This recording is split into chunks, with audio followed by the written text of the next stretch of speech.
Pues antes que nada, muchas gracias a Jorge Diego y Alexis por la invitación a Decode. Me siento muy afortunado de estar aquí y platicarles de este proyecto. Mi nombre es Gustavo Muñoz, soy un ingeniero industrial y de sistemas y me volví desarrollador de software en la vida, ¿no? Porque en la vida me di cuenta que había oportunidades cuando empecé a trabajar después de que me gradué de ingeniero industrial y después de trabajar como ingeniero industrial pues en la industria. Me di cuenta que había oportunidades que se podían hacer y solucionar a través de software y así fue como aprendí a desarrollar y me volví proficiente en algunos lenguajes. Empecé a hacer diferentes proyectos y fue así como llegué como a Anagrama y a otros proyectos que existen ahorita, ¿no? Pero hay tres valores con los que me motivan para hacer todo lo que hago en los proyectos en los que me involucro. El primero es el aprendizaje. Hay una motivación muy fuerte de meterme a cosas que generalmente, o más bien, generalmente me meto a cosas que no entiendo y hay una motivación muy fuerte de querer aprender y de querer como dejar de ver las cosas como cajas negras, ¿no? El tema de trabajar bien duro, de echarle un chorro de ganas y ponerte un objetivo, obviamente siempre con un objetivo en mente y darle duro y ser súper terco hasta lograrlo. Siendo un ingeniero industrial y de sistemas, pues jamás en la vida me imaginé que iba a terminar trabajando en una agencia relacionada a trabajo creativo o diseño, por una razón como culturalmente equivocada, que es que a la gente creativa o a la gente que se involucra en diseño, culturalmente se les ve como personas que dibujan bien bonito o que usan crayolas o que están haciendo como manualidades, lo cual me parece ridículo. Y una pregunta que me hacía yo cuando empezaba como a ver esta onda de, oye, vamos a poner una agencia, vamos a hacer branding, yo la neta no tenía una idea de lo que significaba eso, pues me preguntaba qué podría un ingeniero industrial, desarrollador, programador aportar al mundo del diseño, ¿no? Cuando también culturalmente los ingenieros nos vemos mandando cohetes a la luna, trabajando con máquinas o robots. Y en el camino, cuando conocí a mis socios y empecé a trabajar con ellos, me di cuenta pues que mi percepción del diseño era diferente, ¿no? Fundamos Anagrama y lo primero con lo que me encontré antes de empezar a trabajar en Anagrama fue con este libro que es de Joseph Müller-Brockman, que se llama Grid Systems. Y cuando yo lo empecé a ver el libro, empecé como a darme cuenta que había como una parte muy objetiva detrás del diseño, el respeto a proporciones, el respeto a acomodos, estilos tipográficos, etc. Y empecé como a entender de una manera más objetiva el mundo del diseño, ¿no? En general. Pues eso cambió mi perspectiva y logramos en el proceso de trabajo de la creación de la agencia, nos dimos cuenta que a las personas que tienen un background creativo se les dificulta mucho el tema de procesos y eso fue algo que yo tenía muy fuerte siendo ingeniero industrial y fue algo que logramos como integrar a la agencia y desarrollarlo, ¿no? Y bueno, se fundó la agencia que ahora hace trabajos de muchos tipos, de inmobiliario, de museos, tiendas, restaurantes, botellas de vino, de cerveza, etcétera, etcétera. Y bueno, y eso me lleva al tema de diseño para dispositivos médicos, ¿no? Haciendo la investigación para esta presentación me encontré con el trabajo de José Gómez Márquez, quien es un ingeniero que está en MIT, que tiene un proyecto que se llama Little Devices. Y ese proyecto lo que busca es, en un laboratorio, él como que encuentra partes comunes que se encuentran en cualquier tienda de cualquier ciudad del mundo y él arma kits que se pueden enviar a diferentes lados del mundo, generalmente son lugares donde no hay dinero para comprar el equipo médico que es bastante caro. Y con estas partes pues crea dispositivos que son esenciales para mantener la salud y la vida de pacientes en estos países en desarrollo, ¿no? Entonces él habla mucho él pone un ejemplo muy interesante acerca del mundo de la cocina, que lo pone como un ejemplo de cómo debe ser el diseño en dispositivos médicos, ¿no? Comparándolo con el mundo de la cocina. Y lo pone así, ¿por qué? Porque pues yo no sé cocinar, pero el proceso está democratizado, ¿no? De hecho, como no sé cocinar, es una de las razones por las cuales no cocino. Pero es un proceso en el que te puedes parar frente a una mesa, hay herramientas, todos sabemos que es un sartén, todos sabemos cómo prender la flama, todos sabemos que una cuchara sirve para agarrar los ingredientes y ponerlos en el sartén y revolverlos, ¿no? Pero todo el mundo puede hacerlo sin importar el resultado, ¿no? Entonces, cuando vemos estas herramientas, han pasado por un proceso de diseño y un proceso en el que está como democratizado, a tal nivel que no importa el expertise o la cultura o la geografía, en cualquier lugar del mundo saben preparar un taco, ¿no? Aunque a veces no queden tan buenos. Pero bueno, lo mismo sucede con el mundo de hacerlo tú mismo, do it yourself, maker, hacker. También puedes ir a la tienda, a la ferretería, donde venden todo tipo de herramientas que están como hechas ya pensadas para un trabajo muy específico. Puedes ir al pasillo de los tornillos y clavos y saber para qué sirve cada uno de ellos. Y puedes agarrar herramientas y al final puedes terminar en un curso o por ti mismo empezar a construir cosas. Y el resultado pues es a la medida y resuelve una necesidad que es muy específica, que de otra manera no la pudiste haber ido a comprar en una tienda, ¿no? Entonces esto me regresa al tema de diseño de dispositivos médicos, que es, pues siempre te dicen, nunca te metas con algo médico porque es muy probable que te lastimes o que te saques un ojo o que te pase algo, ¿no? Entonces como hay un miedo infundado culturalmente de nunca juegues con algo médico porque te puedes lastimar, ¿no? Y creo que el proceso del desarrollo de dispositivos médicos es un proceso muy cerrado que se lleva a cabo en laboratorios de compañías gigantes, en donde el paciente muy rara vez interviene, la mayoría de las veces no interviene.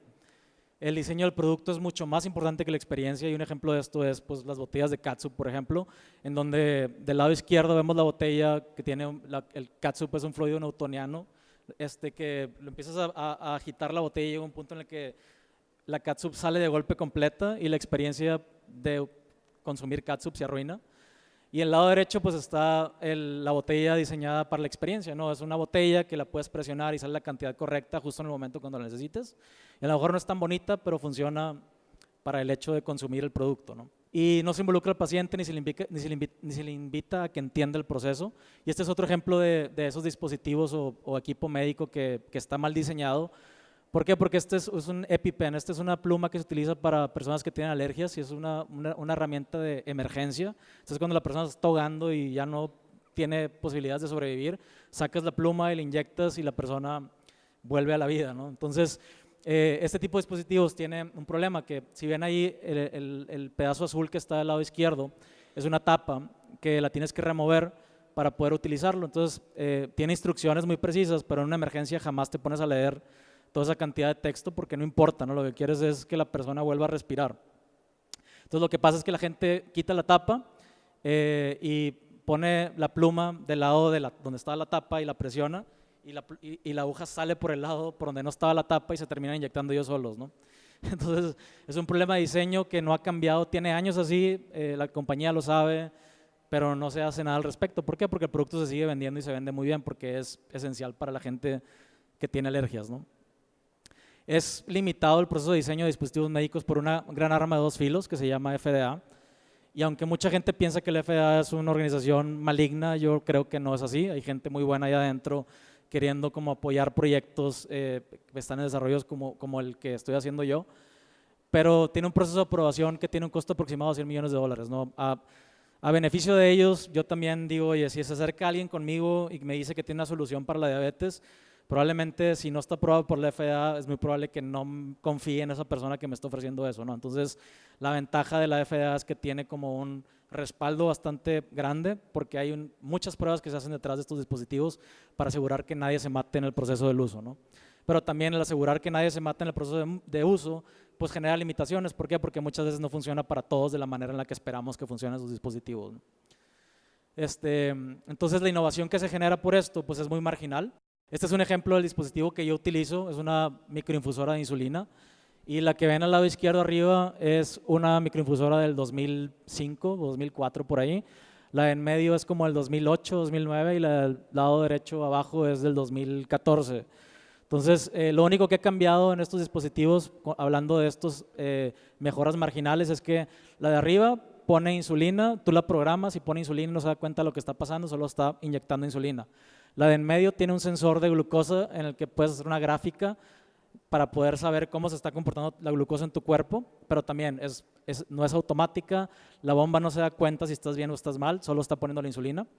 Y la del lado derecho, que es la más avanzada y la más novedosa y a la que se atrevieron a llamarle páncreas artificial, es una que se detiene cuando el nivel de glucosa está muy bajo, pero lo hace cuando ya es demasiado tarde, ¿no? A tal nivel que antes de yo desarrollar mi proyecto utilizaba y terminé 2 veces en el hospital por glucosas bajas, ¿no? Entonces, con este contexto del diseño de dispositivos médicos, pues los pacientes estamos como atorados y batallamos horriblemente pues en la industria médica, ¿no? Con los dispositivos.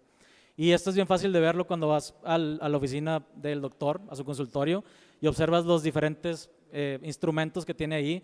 Y si te quisieras como acercar para tratar de utilizarlos, pues es como imposible porque ni siquiera invitan a que te acerques a probarlos, ¿no? No hay manera como de entender qué es lo que debes de hacer primero, cuáles son los pasos, tienes que tener como un entrenamiento especial para aprender a utilizarlos, ¿no?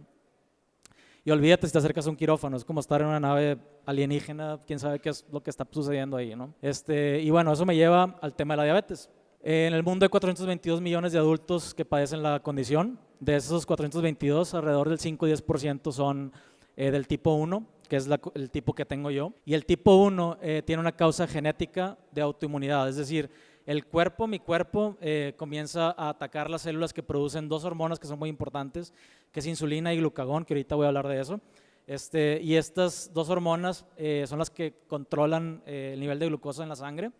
Y en personas como yo, pues no existe eso, y entonces carecemos del control total de la glucosa, es decir, el cuerpo no tiene capacidad de controlarla, de mantenerla en un nivel estable, ¿no? Esta es una gráfica de cómo se comporta la glucosa en pacientes normales. Si se fijan, pues la glucosa se mueve mucho, es muy inestable, y los picos que ven ahí son las comidas, desayuno, comida y cena, pero a lo largo del día, aunque hay mucha variabilidad, se nota que hay un pedazo de la gráfica en donde la mayoría de las mediciones se encuentran. Y en esta gráfica el promedio es de 95, me parece, para estos pacientes que están en la información ahí, ¿no? Esta es mi gráfica de glucosa. Si se fijan, hay dos líneas rojas de los límites que son como los normales aceptados por la Asociación de Diabetes, los que debe estar, perdón, tu nivel de glucosa.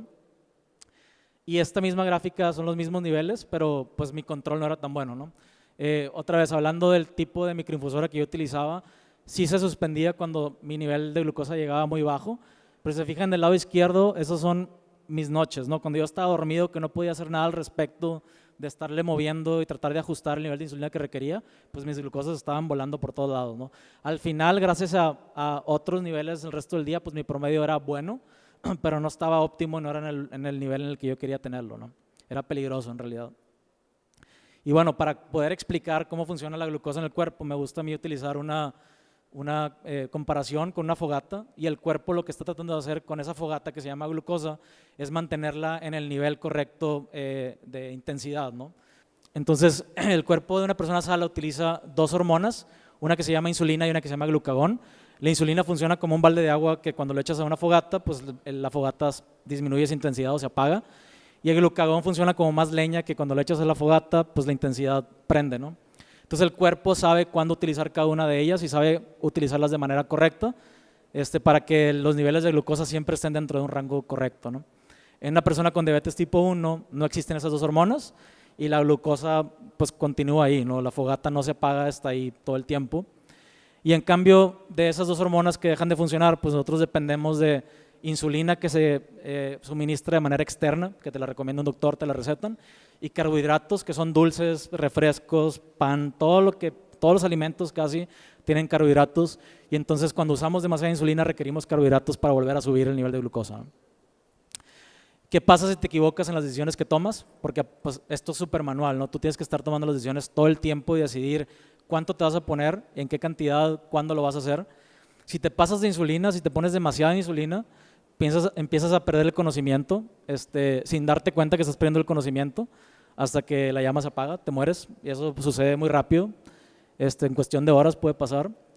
Y si utilizas menos insulina de la requerida después de haber consumido alimentos o carbohidratos, pues es como echar el tambo de gasolina a la fogata.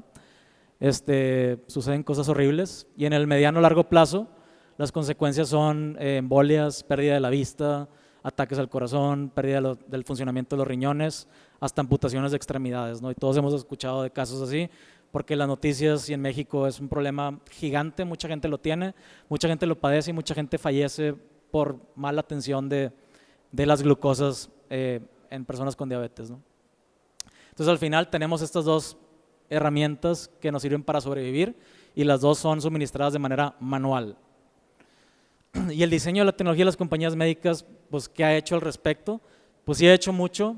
Uno de los mayores avances de los cuales yo estoy súper agradecido es el medidor continuo de glucosa que funciona como un termómetro en la fogata. Es decir, el termómetro en una fogata pues te puede decir a qué temperatura está la fogata y por lo tanto tú puedes ver el termómetro y saber si está muy caliente o si está muy frío. El medidor continuo de glucosa hace eso, está midiendo la cantidad de glucosa que existe en tu sangre y tú al ver el indicador pues puedes saber si estás alto o estás bajo, ¿no? La microinfusora, que es como conectarle una manguera al balde de agua y estarle moviendo a la llave y que esté fluyendo continuamente una cantidad de insulina para tratar de controlar la llama, ¿no? Y eso es más o menos, los sistemas más avanzados ahorita funcionan de esa manera, ¿no? Es un medidor continuo de glucosa y una bomba de insulina que suministra la insulina de manera continua, ¿no? Y pues ya el problema se resuelve, ¿no? Con esto, ¿es una gran tecnología? Pues no. Los pacientes necesitamos autonomía, seguridad y comunicación en el diseño de estos dispositivos. Y hasta ahora yo no he visto nada en diabetes que sea producido por una compañía médica que cumpla con esos tres como condiciones que para mí son necesarias para un dispositivo médico. Que sea autónomo, que sea seguro y que esté comunicado. Autónomo, pues sí, en los dispositivos que existen actualmente son totalmente manuales. No hay una autonomía más allá de cuando el sistema se suspende porque ya es muy tarde. Pero tienes que tú estar viendo el termómetro y calcular cuánto vas a comer para mentalmente decir, ok, esta comida que está aquí en este restaurante que nunca he venido y que me sirvieron en el plato, quién sabe qué cosa, tiene tal cantidad de carbohidratos y para esa cantidad de carbohidratos a esa hora del día yo requiero tal cantidad de insulina y como mi nivel de insulina estaba más alto, pues entonces requiero más insulina aparte de la insulina que requiero para la comida y pues va, no te la juegas y pones la cantidad que requieres en ese momento. Pero más tarde te puedes dar cuenta que a lo mejor te pasaste de insulina y ahora requieres comer dulces para poder elevar el nivel de glucosa porque te pasaste de insulina. O al revés, a lo mejor te hizo falta insulina y ahora está súper alto porque no te diste cuenta que tenía más grasa de la que esperabas que tenía la comida que acabas de consumir. Entonces requieres más insulina, ¿no? Y ya ahora imagínense estando en una reunión de trabajo o estando dormido, pues eso no se puede hacer, o sea, no puedes estar dormido y revisando el termómetro para poder ajustar la bomba de insulina, ¿no? Y entonces en la gráfica que les mostré de mis glucosas, pues eso se veía al lado izquierdo toda mal la gráfica porque pues estaba dormido y no podía hacer nada al respecto, ¿no?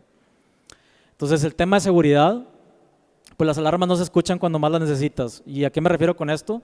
Pues muy sencillo, les pongo el ejemplo. Ese es el nivel de alarma que tiene el aparato.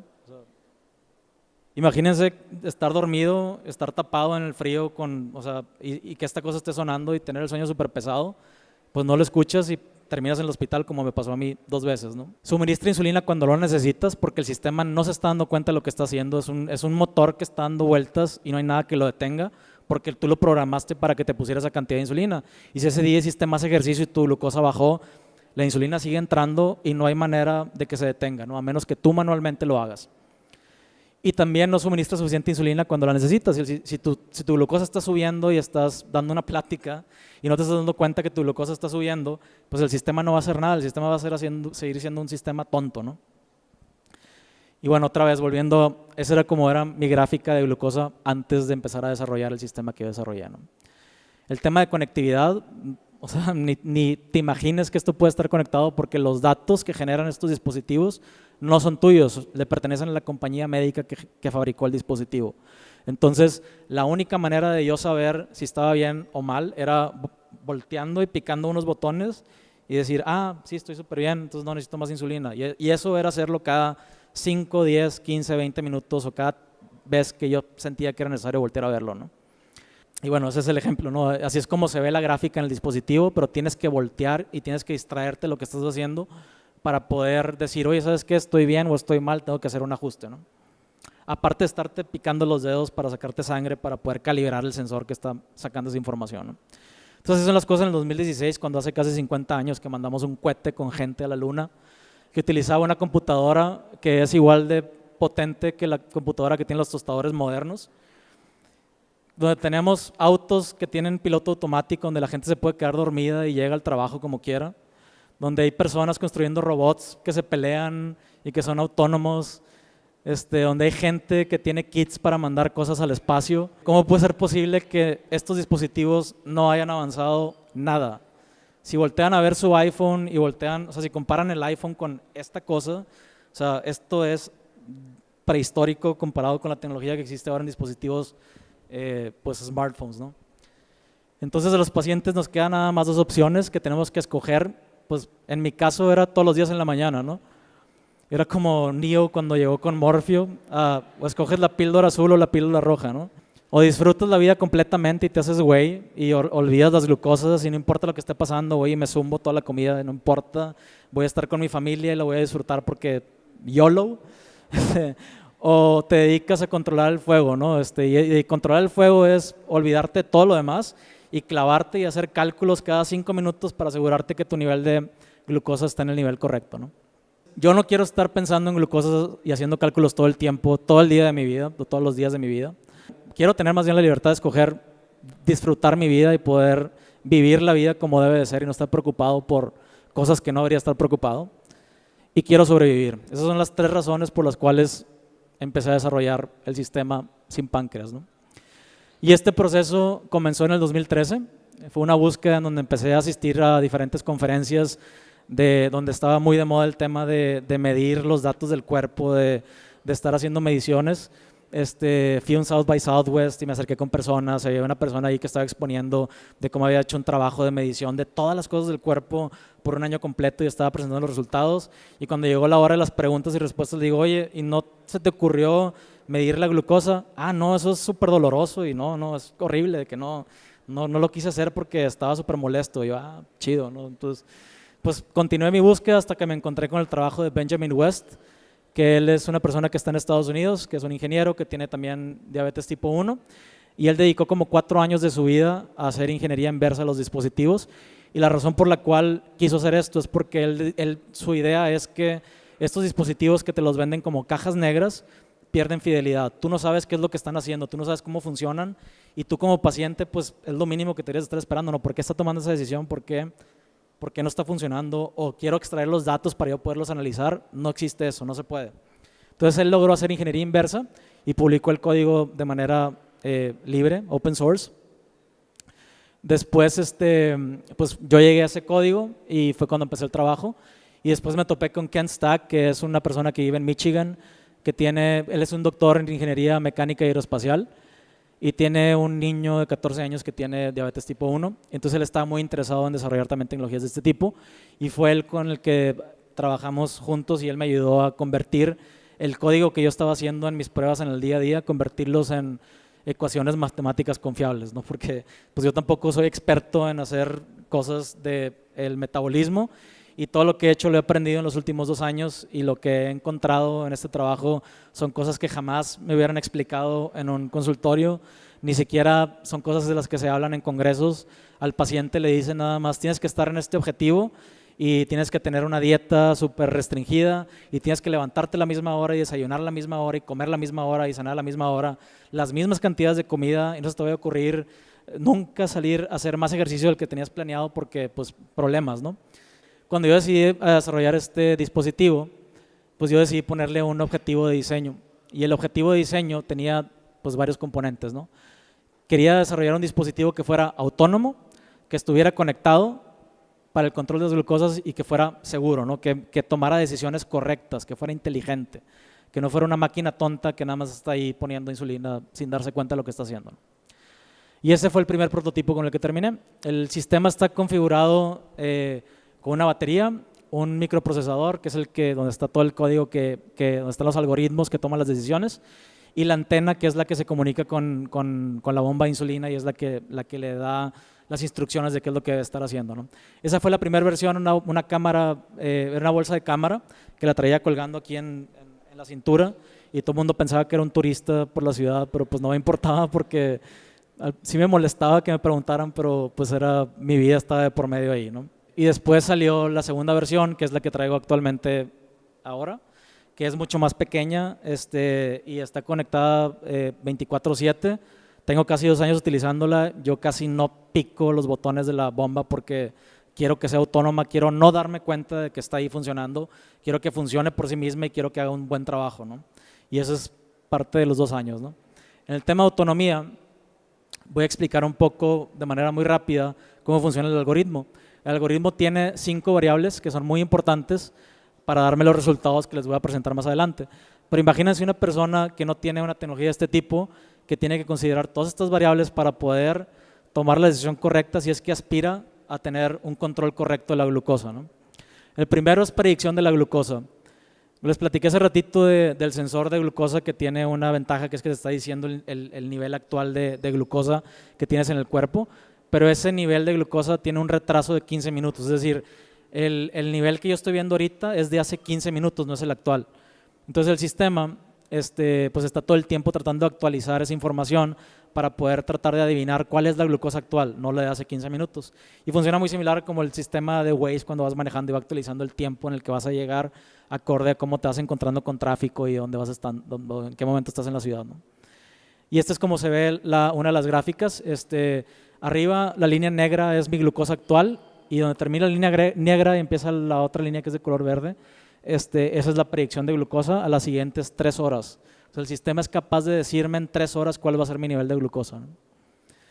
La otra variable es la insulina activa, que es como la insulina activa es cuando tú consumes insulina, pues la insulina tiene un tiempo de actuación en el cuerpo, que es como cuando tomas varias cervezas y empiezas a tener un efecto de que la cerveza está subiendo y sabes que si dejas de tomar cerveza el efecto va a empezar a disminuir gradualmente, pero si continúas tomando cerveza el efecto va a volver a aumentar y tiene que pasar cierto tiempo para que se te baje el nivel de alcohol, ¿no?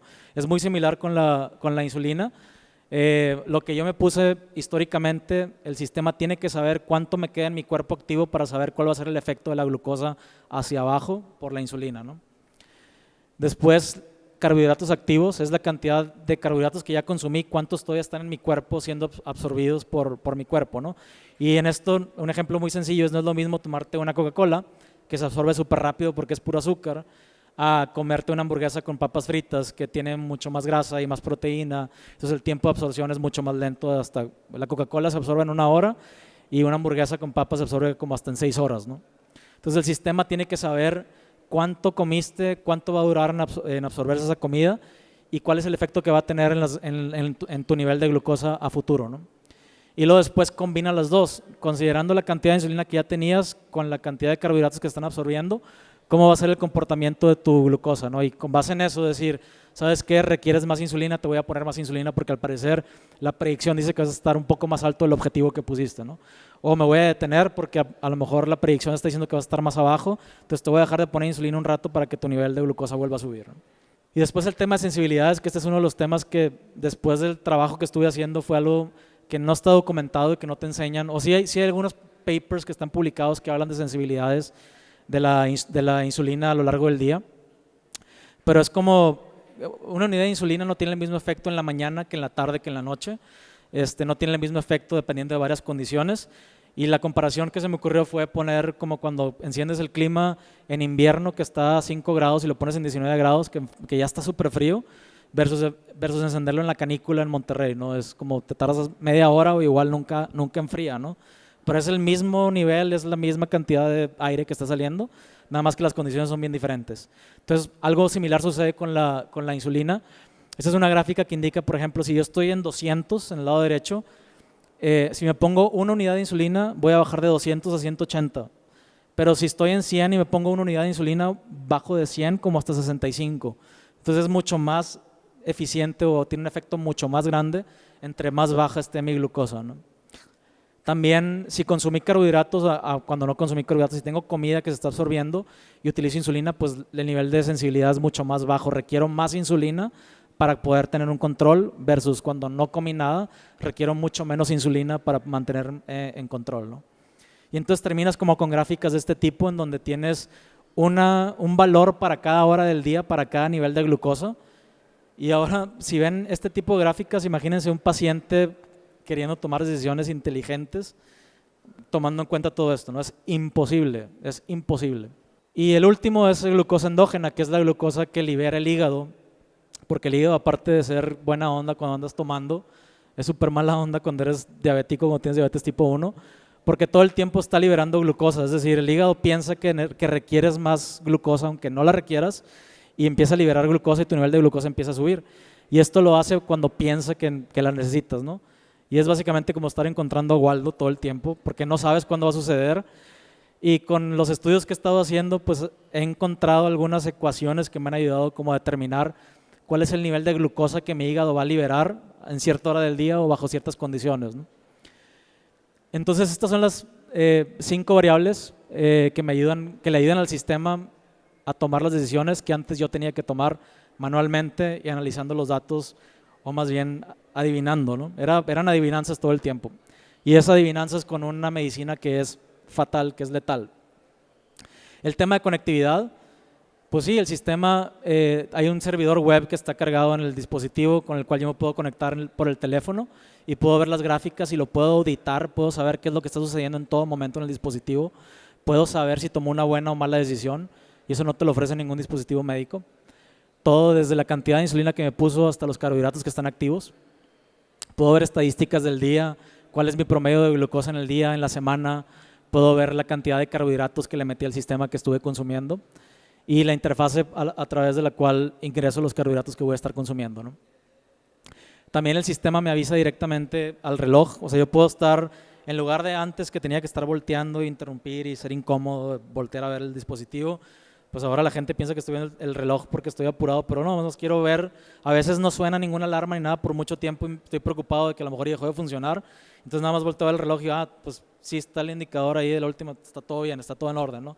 Entonces lo hago más como porque soy más obsesivo más que por otra cosa, pero sí me ayuda a tener un control de saber que las cosas están en orden, ¿no? Todo el tiempo me está avisando de lo que está haciendo. Y también otra cosa que hace que me ha ayudado mucho cuando estoy de viaje o cuando estoy dormido, que como les enseñé la alarma esta, pues no se escucha nada.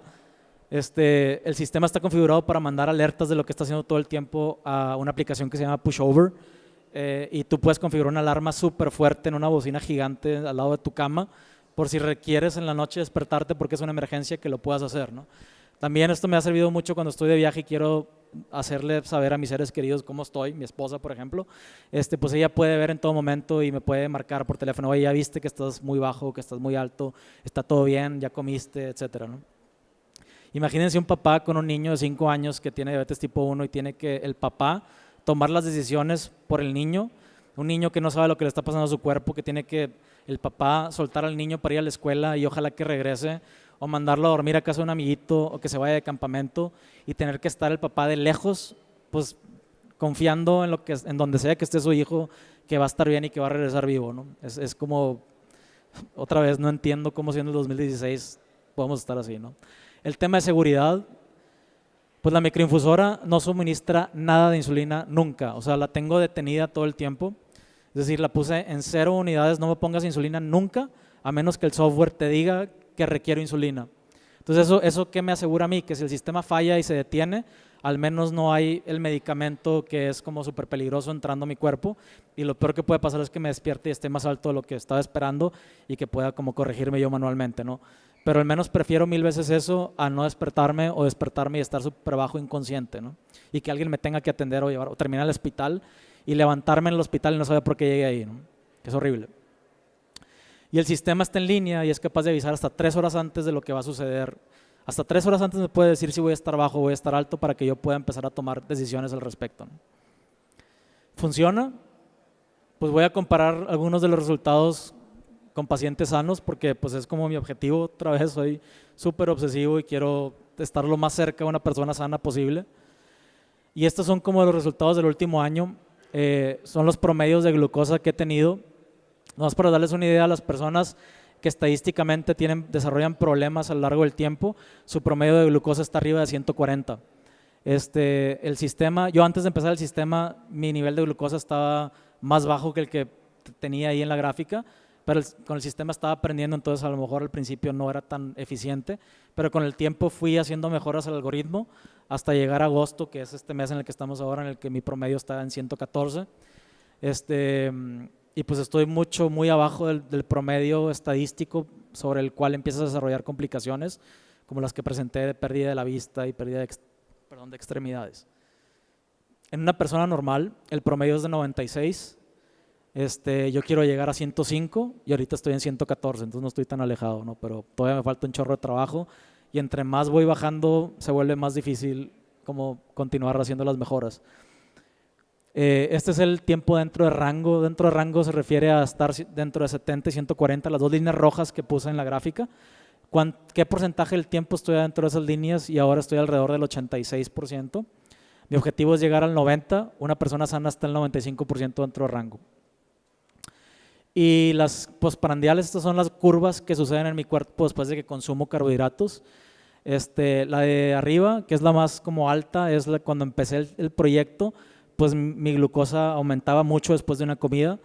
La de en medio, que es la roja, pues empecé a como disminuir hasta llegar a la de hasta abajo, que ahora es mucho más eficiente tratando carbohidratos dentro de mi cuerpo, ¿no? Entonces mi sueño es poder lograr hacer que esa línea sea lo más plana posible, ¿no? Y bueno, y esa es mi gráfica. Las dos líneas rojas son las líneas rojas que puse en la gráfica de pacientes sanos, y esas son como la distribución de datos de mis glucosas en el último mes. Esto fue de julio. Y si se fijan, la mayoría está dentro rango. La línea naranja que está en el centro es el promedio, que es como de 114, y obviamente varía dependiendo de la hora del día por desayunos, comidas, cenas, etcétera, etcétera.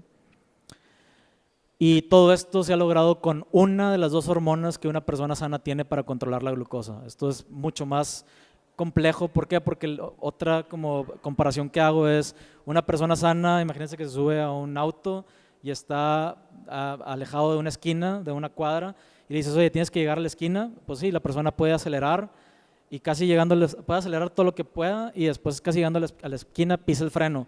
Una persona con diabetes tipo 1 es, voy a llegar a la esquina pero nada más tengo el acelerador y no tengo el freno. Entonces tengo que calcular desde ahorita cuánto tengo que acelerar, porque si acelero tantito más me voy a pasar de la cuadra y me van a chocar, o si acelero menos no voy a llegar a la cuadra donde tengo que estar y pues problemas, ¿no?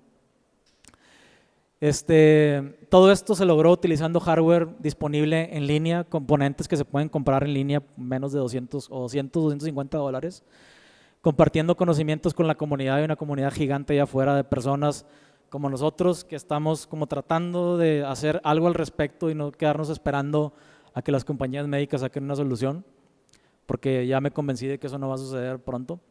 Y todo el sistema fue desarrollado en mi tiempo libre, comparado con los millones de dólares que invierten las compañías médicas para desarrollar tecnología mediocre como la que he estado mencionando, ¿no? El futuro de esta tecnología de sin páncreas creo que es continuar investigando para seguir mejorando el algoritmo y el sistema. El movimiento de We Are Not Waiting es un movimiento que es bastante motivador para personas con diabetes. ¿Por qué? Porque es un grupo de personas así como yo que decidí hacer un páncreas artificial. Hay personas allá hackeando los sensores de glucosa para poderlos conectar y que los papás puedan estar conscientes de las glucosas de sus hijos. Hay personas que están hackeando también los sensores para poder... El sensor tiene un tiempo de vida porque la batería se acaba y tienes que comprarle otro a la compañía. Bueno, pues hubo alguien que dijo, ¿por qué voy a estar comprando un sensor cada mes? Lo voy a hackear y voy a poder cambiarle yo la batería y lo voy a poder usar cuantas veces quiera por el resto de la vida si yo quiero, ¿no? Entonces, We Are Not Waiting es, no vamos a estar esperando a que las compañías quieran sacar una cura, no vamos a estar esperando a que las compañías quieran hacer algo al respecto, que hemos visto que en los últimos 15 años no han hecho nada o no han hecho mucho más bien. Sí agradezco todo lo que hacen, la verdad, pero creo que no puede ser posible que alguien en su tiempo libre pueda haber hecho algo mejor. Y quiero seguir publicando mis resultados en mi blog, que es gustavo.com, donde publico cada vez que me encuentro algo de datos, hago un análisis y trato de publicarlo y compartirlo. Igual que mi código, que está compartido a través de perceptus.org, que es una non-profit que está enfocada en ofrecer a pacientes con diabetes herramientas que les permitan como tener una mejor visualización de los datos de glucosa. Y creo que esa es como una manera de regresarle también a la gente que ha participado y que ha puesto sus proyectos de manera abierta. Creo que es bastante justo hacer lo mismo de regreso, y creo que pues mis esperanzas es que otras personas, que ya está sucediendo, utilicen el código para otros sistemas similares y que haya personas cada vez menos perdiendo manos y ojos y muriéndose en el proceso súper horrible de estar tratando de controlar las glucosas, ¿no? Listo.